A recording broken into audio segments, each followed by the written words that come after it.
They said they were disappointed after the CEO of Menzgold, in his first public address, failed to give them timelines for the payment of their locked-up funds. Left with no option in their disappointment, aggrieved customers are adding their voice to Nana Mensah's call to government to unfreeze his account so they can be credited. It's the only way, according to Nana Mensah, that he will be able to pay customers. Some of the aggrieved customers also want government to put aside the legal suits against the CEO. How feasible are these demands, and what is the implication on the entire saga? We'll find out shortly, but first, here's a wrap of yesterday's public address put together by my colleague Maxwell Agbagba.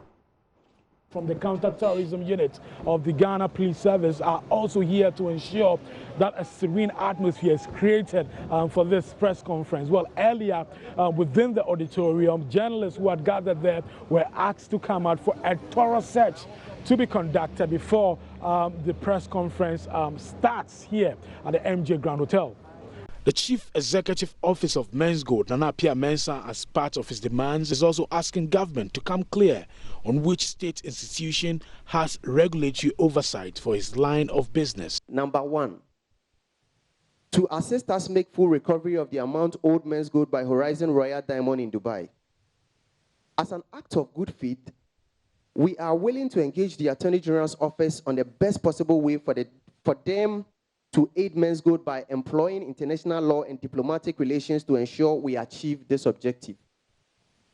Two, to unfreeze our companies and my personal bank account and asset for us to utilize these as vehicles to get productive in order to meet our liabilities, owed to our customers and some business associates in our bid to resolve our liabilities immediately.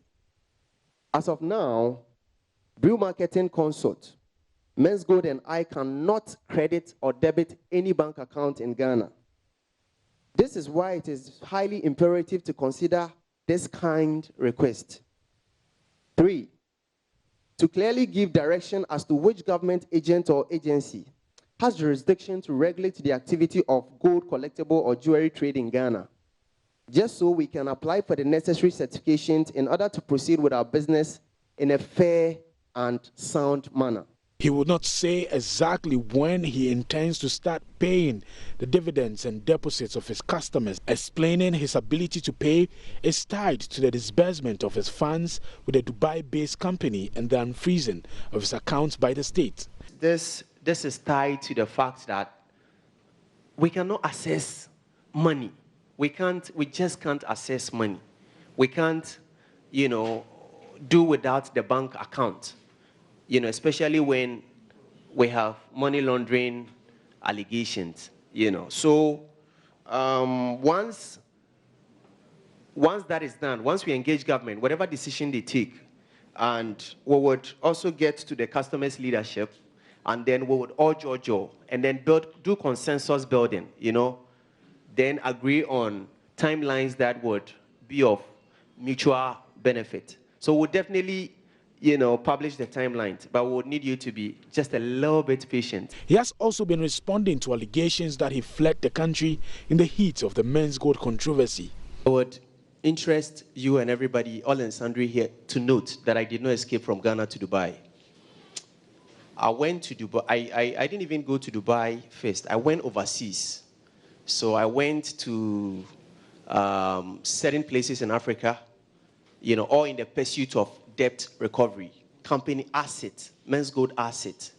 And then I went from there to Europe, and then I went to Asia, and I did not escape. And also, I would want to put it on record that I, Nana Mensah, did not jump bail, okay? First of all, the Yoko invitation and, let's say, the bail, the self-recognizance bill that was granted me did not have, it wasn't tied to a travel ban, okay? It wasn't tied to a travel ban. Number two, the day before I would depart, I don't want to commit anybody to anything, but the day before I would depart, I informed the Yoko. As a matter of fact, we can check Yoko's record Okay, I signed in at their front desk. I visited Yoku the day before I departed our jurisdiction. So I did not escape Ghana to Dubai or any, where in the world.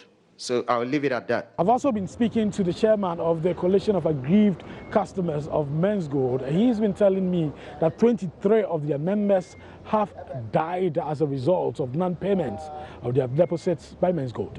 There was a 1 minute silence for all Menzgold customers who have lost their lives as a result of the ongoing challenges. 23 persons or customers have lost their life, and for that matter, he has even created a minute silence for them. And then actually, most of our customers are still bedridden. Some are in hospitals, and the frustration is too much. Vice Chairman of the Coalition of Aggrieved Customers of Menzgold, Isaac Nyakun, says he came here with expectation that Nana Pia Mensah will announce the date when they would begin the payments of deposits to customers. He says he's a bit disappointed. My expectation was to have a payment plan, thinking that they might have consulted government to have known what government intend to do, so that they coming out with a payment plan would have been ideal. But it didn't go in our way and as the way we expected. So it's quite a bit disappointing, but we believe there's still hope. That means the ball has now been thrown back to government. Government should come up with a committee quickly to speed up the retrieval of the money from Dubai, which is evident. It should be able to come up with a committee that when it's unfreezing the accounts of Menzgold, it will not be that Menzgold alone and its management have access to the account, and that it will be a collaboration between customers, Menzgold management, and government authorities having access to the accounts and operating the accounts in disbursement of funds to customers. You get me? So we don't want the situation where government will say is not going to get involved with the Menzgold issue, and that the issue is in court, and that the court proceedings ends before customers will have their money. No, government should come out as a matter of fact and speed up processes by collaborating with customers and coming out with its intention on how to resolve the Menzgold problem now. Because the gentleman has pushed the ball to him. The freeze on his account is lifted, and government also expedites action on the case in court, and still you are not paid. What will happen? We'll hit the streets. Again, you hit the streets already. No, we will continue. Yes, then we will die on the streets. We would rather die on the street than die in our homes. That's a fact. We would rather die on the streets than die in our homes.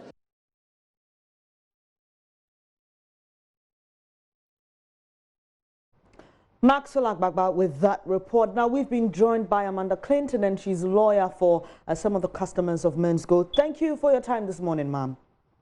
Thanks for having me on the show. All right, great. Now, we've been picking a lot of reactions by many Ghanaians who've been following this particular story. And for many of them, the customers appear very unpredictable and difficult, because initially there were calls for government to facilitate and fast-track the process to get Nana Appiah Mensah here. He's here, the legal processes. Now they're asking government to halt those processes and just get them their monies. What's your reaction to those sentiments shared by some Ghanaians? I think that all customers of Menzgold should focus on one thing and one thing alone, and that's the money. So if we're focusing on the money, Menzgold's team says there's 39 million to be collected in Dubai. To date, Menzgold has not provided any evidence of a judgment, a case number, a reference number, and I even wrote to the Attorney General's Department to ask them to provide me with such documentation if it exists. If such documentation exists, then it is for government to pursue this matter, because it is a public interest matter, because it involves a lot of Ghanaians. But is that not why the government is in court? No, the government is in court based on fraud matters. Basically, they have 13 charges against Menzgold and the other directors, ranging from money laundering to, defrauding by false pretenses, etc.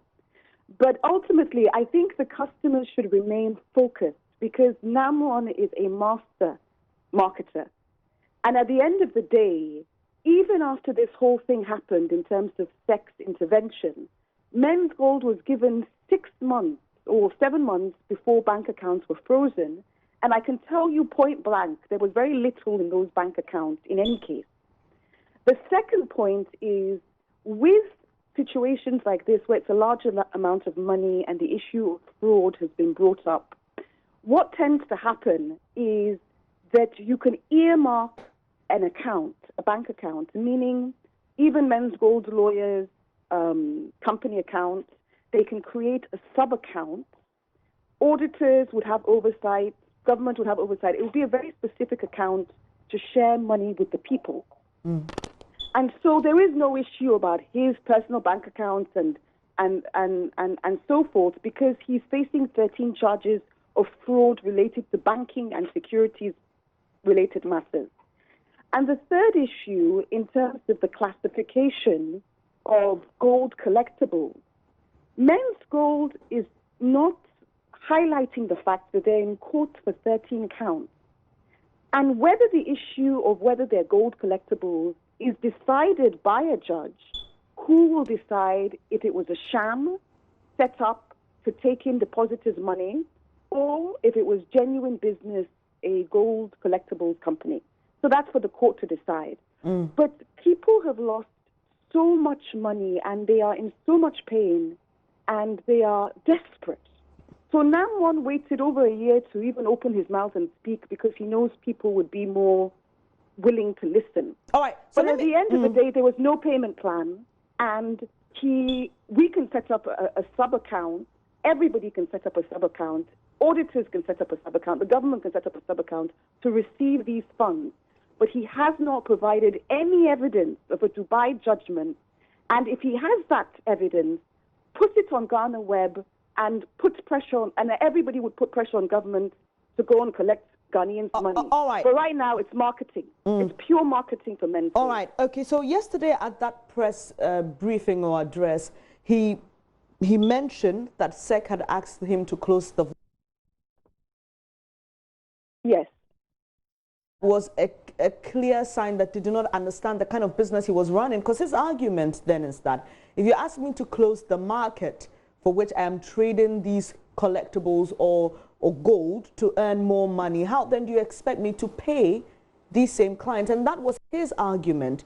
But let me just find out from you, what legal options or assistance is available to help retrieve money? Because I mean, one may argue, how do you separate the monies of clients and monies that may have, come through money laundering, etc.? How do you separate the two then? If you say that don't. What you do is you collect as much as you can, and it's considered all and the same. So you basically just say, well, if there's any money available, since there might not be enough for everybody, we just collect all the money and we take our judgment from the civil court and we apply it and say, well, this is my judgment. Can I have some of that fund? But quite crucially, what everybody is missing from this story is that first and foremost, Menzgold changed its operations. So basically, they were just deposit taking, sometimes just providing people with a certificate that you have gold. When the regulators got closer, they set up brew marketing with the same directors, same kind of operation, just different name, etc., etc. And they told all customers, go and pay money to brew marketing. In law, it's to be looked at whether brew marketing was set up as a sham in order to avoid SEC and deposit-taking regulations. So that is the issue in front of the criminal court. So now one is saying, oh, I don't know why this is happening to me, etc., etc. But he's facing 13 serious counts. The other directors have absconded and are not before the court. And this is a very sophisticated money laundering operation that is being alleged. So apart from all this, we just want to focus on the money.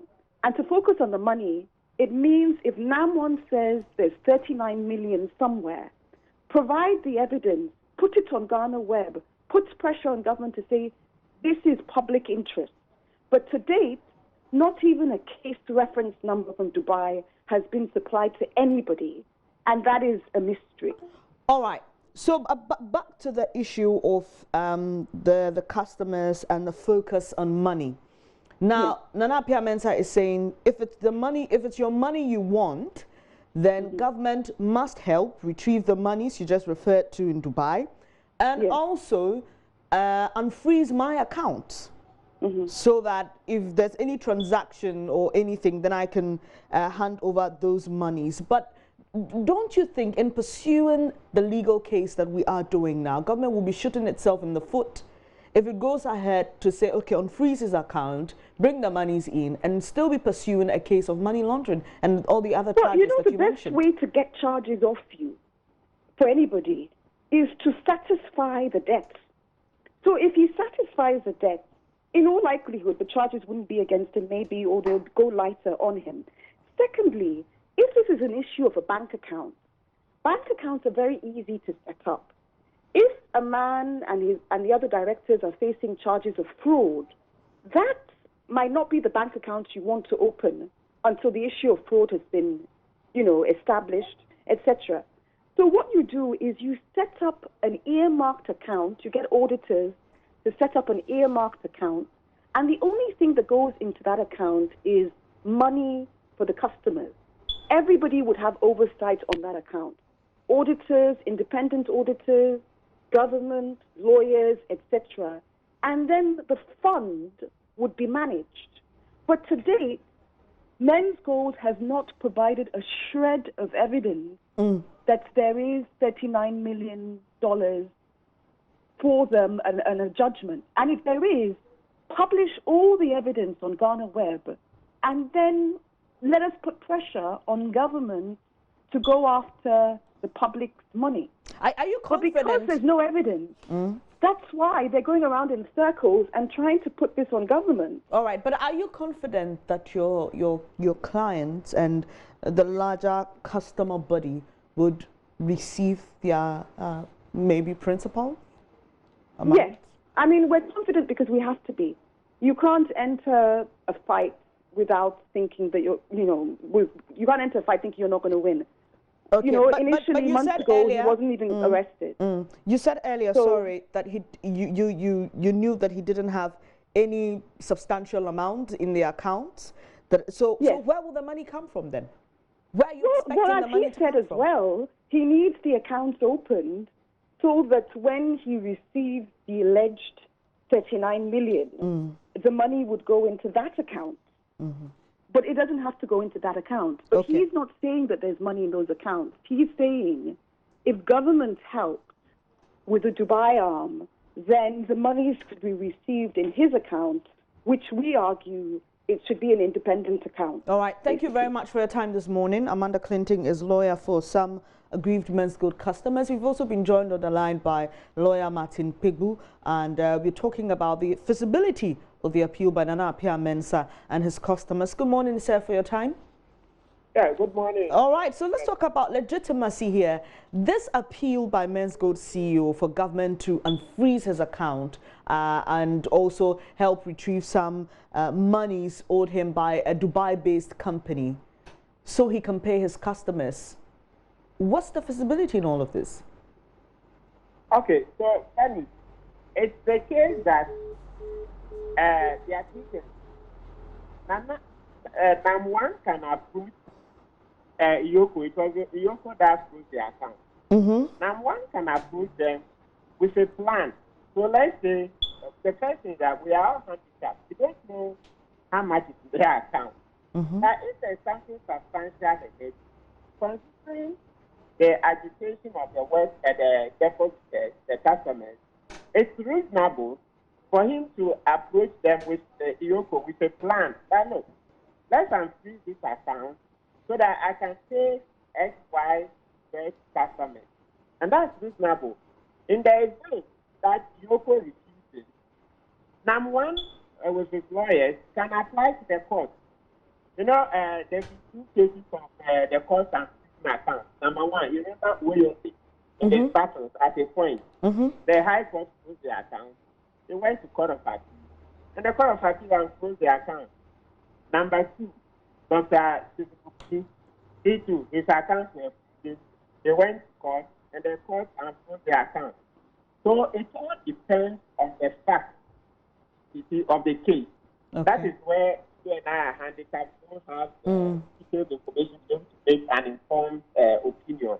But as one, if Yoko is using and he has a good plan, the court can agree for him to pay the customers. So that one is not a problem. He has to come up with a reasonable plan. That's the condition precedent. Okay. If the plan is not reasonable, definitely Yoko will not be amenable to anything. And also the court may also not. So it's all on him. It's what he forward. Okay. So what could be the implications in this particular case? So if the court grants that his account be unfrozen, does it affect the actual case and the charges of money laundering if it is those monies of the customers that he used allegedly in that whole laundering process? No. So there is a way. You know, there will be a bank statement, and the bank statement show the funds in the account at any particular time. So it won't be that when he paid the customers and the funds are gone, then it means that the evidence is gone. So there will always be evidence. Then number two, if he succeeds, if he's allowed to pay the customers, it will increase the thinking in the criminal case.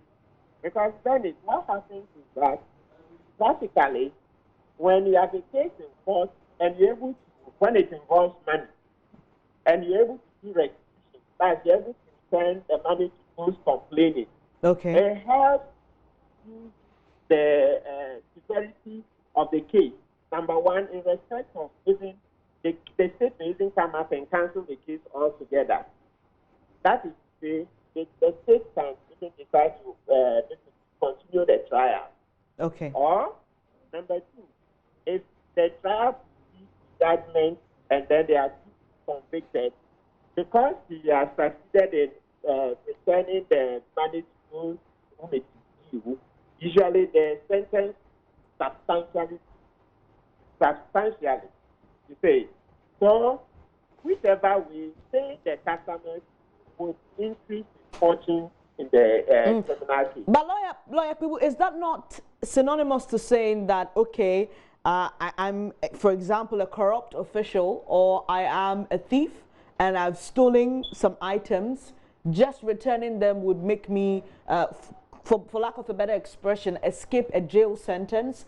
And I think that's why for many people, they think that going the way of the clients or the customers is equal to letting a man go free if he indeed went against or transgressed any of the laws. What would you say to that?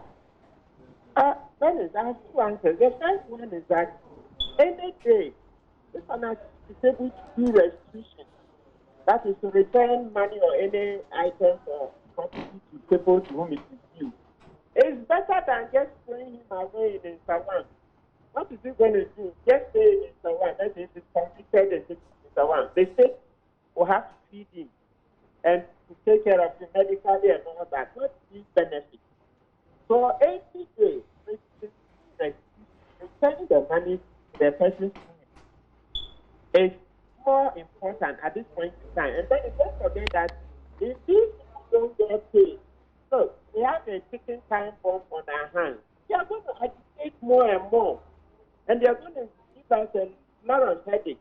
And don't forget, especially in light of the fact that, remember the banking crisis, government spent about 11 billion to refund depositors.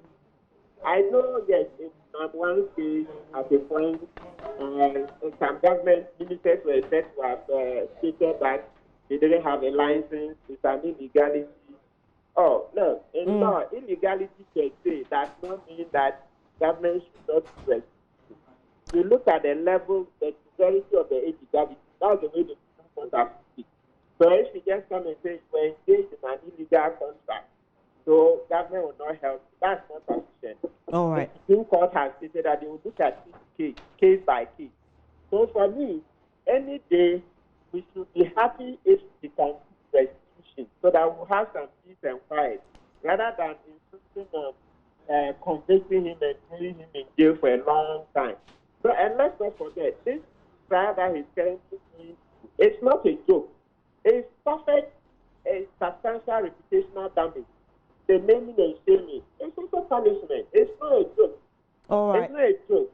You see, people would shun him. He has lost a lot of goodwill and all that. That's also punishment. So it's not only in Sawan. When somebody in Sawan is the only form of punishment. All right. Thank you very much for your time. I really appreciate lawyer Martin Pebu there sharing his thoughts on the fallout of the Menzgold CEO Nana Pias Mensah first public address. We'll be following this keenly. Hopefully we can get a reaction from government. Are they willing to grant Nam1 his plea? Are they willing? Well, we'll find out and let you know.